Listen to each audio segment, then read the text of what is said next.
Good afternoon, hardware fans, and a welcome back to beautiful Barcelona, Spain. We're here coming to the close of day 3 of our 4 days of live coverage on theCUBE. My name's Savannah Peterson, and I am particularly and personally thrilled to be bringing you this next segment with not only an incredibly smart founder, but one of my dear friends. Brian, thank you so much for taking the time to do this with me. Savannah, it's an honor. Thank you very much for having me. I feel like this is an incredible full circle moment. I remember when you called me over 5 years ago to tell me about this idea you had for a personal body cam. Specifically, it was great that you were reaching out to me, specifically for women who were, say, on a run at night, to be able to have footage of anything bad that happened and to get these perps off the street. Now, I know the product development has evolved a lot, so to warm us up, explain what Keocam is and what's on the table here in front of us. Okay, so what we have here is the world's first personal dash cam. And like a dash cam in your car, it's recording in a permanent loop. Now, what's important about a permanent loop is the fact that you've got context. So if you're able to go back in time, you can show what happened to you before an event, and then with an ongoing recording, what happened to you after an event. The same way as you never know when a car is going to cut you up, and therefore the dash cam's footage is doing that. That's essentially what we're doing. Now, what's cool about our device is, unlike a dash cam, you need to protect that data. It's not inside a car, or a police officer is... Right, with his body cam. He's got a big body cam, but people tend to be running away from a police officer. Correct. If you're a female who's suffering an attack, there's someone coming at you. So if they try to throw that camera away, what do you do with the evidence? So we've put a patented solution together, and this is part of the evolution that's happened over 5 years, whereby you now have 2 copies of the evidence. You've got a copy on the camera and a copy on your phone at all times. And this is a really great combination of edge and cloud. Yep. We've been talking about that a lot here at the show, and that's really critical, and that's happening instantaneously. That's right, that's right. So always got 2 copies at any one time.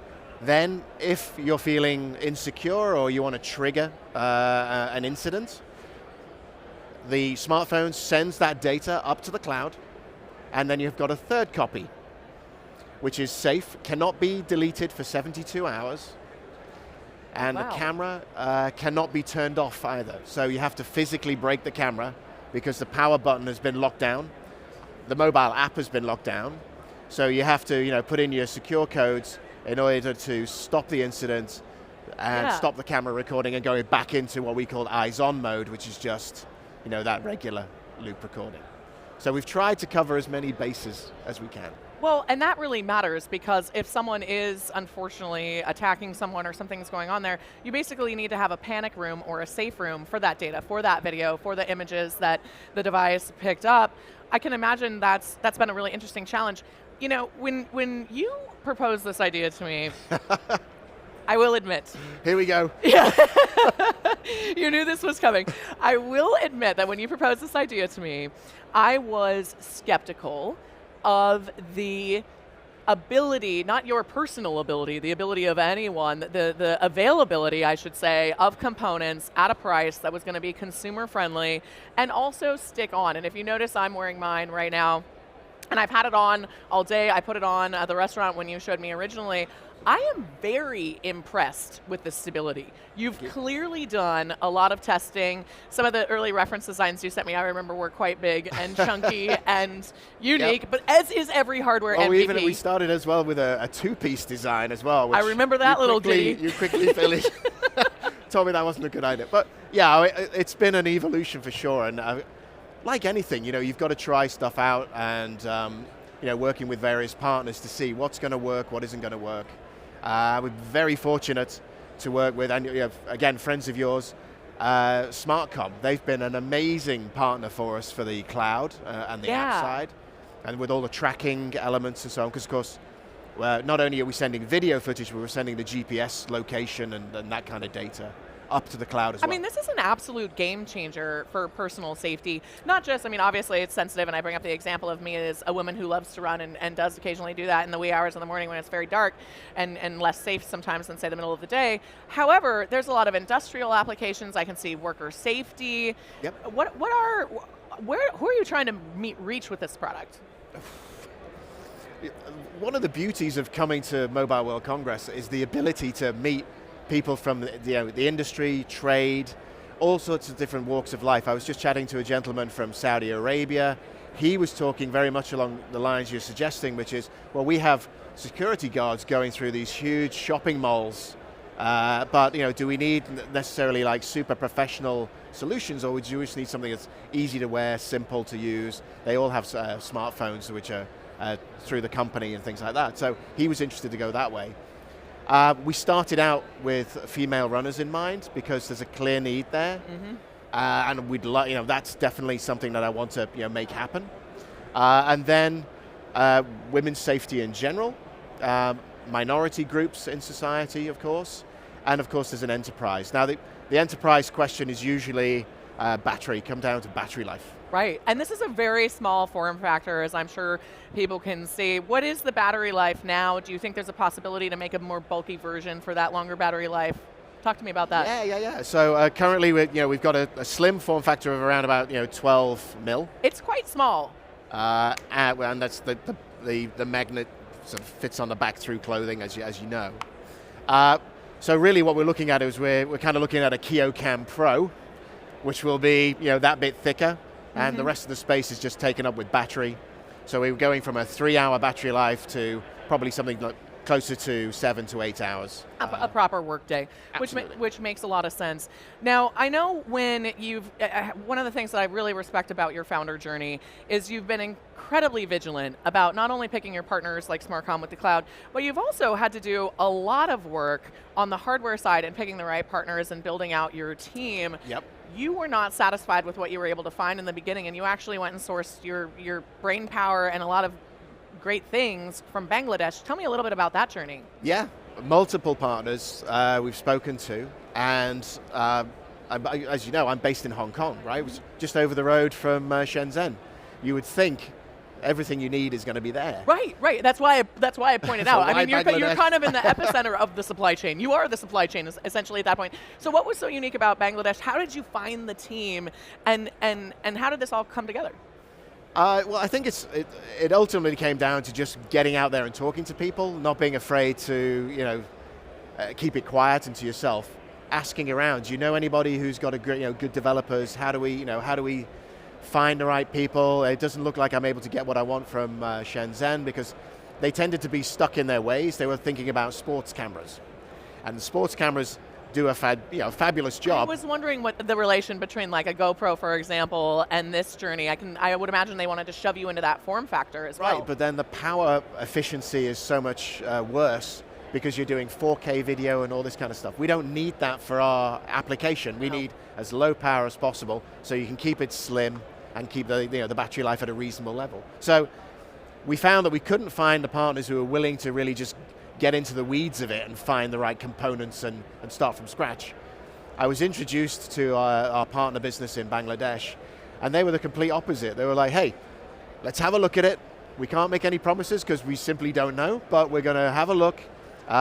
Give us a month. We're going to do a feasibility study, see what we can find, and we'll come back to you. And that was the beginning of it. So now, I'm going to be spending a lot of time in Bangladesh, and the team's brilliant. I love them to bits. And there's no such thing as no. It's just let's give it a go. Let's find out. They've been a fantastic partner to work with. Yeah, you could tell. I smiled with my BFF heart when I saw that photo of you and the team on launch day just a few weeks ago. Yep. I understand what a massive milestone that is. Why was this, and I say this lovingly, looking at you are not always the demographic that necessarily encounters the most riffraff on the streets, if you'll say. That's a fair point. What made you so passionate about creating this? I've met people and colleagues over the years who've had poor experiences with their own safety.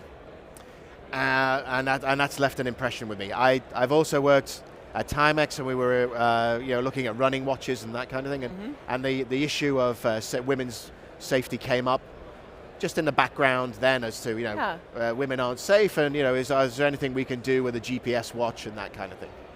Then my career moved away from Timex, and it gave me the opportunity to focus on other projects. So yes, that was a start. And then what really drove it home is the fact that my niece was punched in the face in public. Oh my God. Yeah, I'm so sorry to hear she's that. a lovely girl, very pretty, and some guy was hassling her, wouldn't leave her alone, and she just didn't want to give up her phone number. And for whatever reason, he decided the response to that is to sock her one in the eye. Well, so, no, I'm not surprised he has trouble getting women's phone numbers, but so it got personal then, Savannah. yes, I can imagine it got personal, and that's a unfortunate but very real use case. To your point, Yeah. you don't always know when these things are going to happen. This has to be continually recording and knowing exactly where you were. You know, if you're out in the wilderness and something happens, I'm out there with my camper van or a lot of different things, it's really hard to track. That GPS has to be one of the features that makes this particularly unique, right? Yeah, there's well, we have all sorts, tracking. You're able to send your location as well, just while you're using the camera. So if you feel like, similar to say Strava would be able to send a tracking location to your friends and family while you're running. Mm-hmm. We have that capability here in this. And then of course, if you hit an emergency, then they're able to actually see the video and your location live. So they can either look for help in terms of the authorities, or they can try to get to them themselves. So yeah, it's and I think it's important here is it's not just for, some people might say, well, this is only for people who are shy and retiring and and are worried all the time about themselves. No, this is just about another layer of security. The same way as you might carry pepper spray, or if you think about it in your home, you've got lights in the garden, you've got locks on your windows, you've got the indoor security cameras and so on. This is just another layer of security for your own personal security. It's nothing to be ashamed of, and at the end of the day, people behave differently when they know they're being recorded. It's a fact. I don't know what you're talking about as we sit here with 6 high-definition cameras surrounding us. No, you're absolutely right about that. I am curious, I hadn't actually thought to ask you this before, are there any hurdles for you in terms of government regulations for recording without consent? So, yeah, great point. So rule of thumb, if you're allowed to use a dash cam in your car, then you should be okay in the country of your choice. Oh, and we could talk about individual countries, but overall in America, it's not a problem at all. You are entitled to record in public spaces, and it's not unreasonable to think that you should, or have an expectation of being recorded when you're in public. More or less the same in Europe. There are data protection laws, of course, in Europe, which are more stringent. Right. But what we're doing here is we're recording in a loop. We're not recording, storing, and then transmitting that to a broader audience that nobody, you're not, if I'm recording you and somebody halfway around the world is watching it and you've got no idea who that person is, then of course you're beginning to sort of get into gray areas. We're not doing that. Yeah. We record for 1 minute loop, then it's refreshed, and when it goes to the cloud, it's your own private cloud. So it's not available to the masses. So we are, as we understand it, the legal side of it, we are covered from that point of view. And it makes a lot of sense. And you're also not storing the aggregate data of all of these different users to a point where there would be some sort of weird pattern matching you could do from that. So that makes a lot of sense. And of course, using the cloud and using the upload technology and so on, it's all encrypted. So we've got to make that safe. We've got to make sure that other people aren't able to see it as well. So those kinds of measures are also being put into place. Absolutely. I'm coming back to the design for a second, just because it really does feel good. I realize the audience can't touch this right now, but hopefully they will have theirs soon. But it's I'm used to having a lavalier mic or other bits of hardware on me, particularly for being on camera. I wouldn't notice this, and that's really saying something. And I'm a average chested woman, and I can understand there's a lot of design challenges when it comes to particularly something that's going to be worn on this part of the body, male or female, or any gender. What was your R&D process like for this really strong magnetic bond you have here that really feels good? Yeah. The principle we've been going for, which has been challenging, is as slim as possible. Mm-hmm. because just by, and I've spent many an hour jumping up and down in front of the mirror to see if stuff's how much is there any footage of this? I'm sure there is somewhere on the house cameras, but yeah, we've been going really for as slimmer form factor as possible, because that way it would appear that it's not going to be dragging. And then also... That's what I noticed right away. I was expecting a little bit of a pull, right. And it's not there at all. In fact, I mean, it's sitting very flush on my skin right now, and I can tell that, you know, running, I'm not going to get irritated or a rash or a bruise from something that's bigger and being bulky. And I think also the back plate, it's important that the back plate is as broad as the camera itself. So again, you're using as much surface area as possible to, you know, grip the fabric, because of course, you know, running attire for women or anybody these days, you know, these light fabrics, these sweat wicking type of stuff, they're really like lightweight. So very much. You know, we have had to really sort of look into that.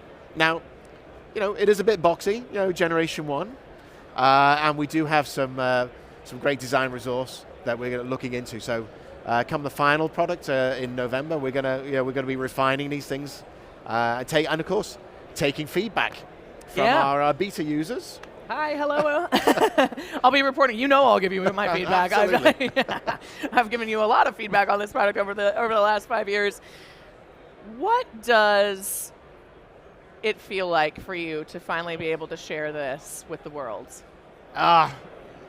Nerve-wracking. I can imagine. Because as you can imagine, you've been in startups and so on yourself. You get to the point where you've been sort of working so hard, and you're in this kind of mode of you know, head down and get it done, and then you suddenly break through and you're out into the public, and so now people can actually judge you.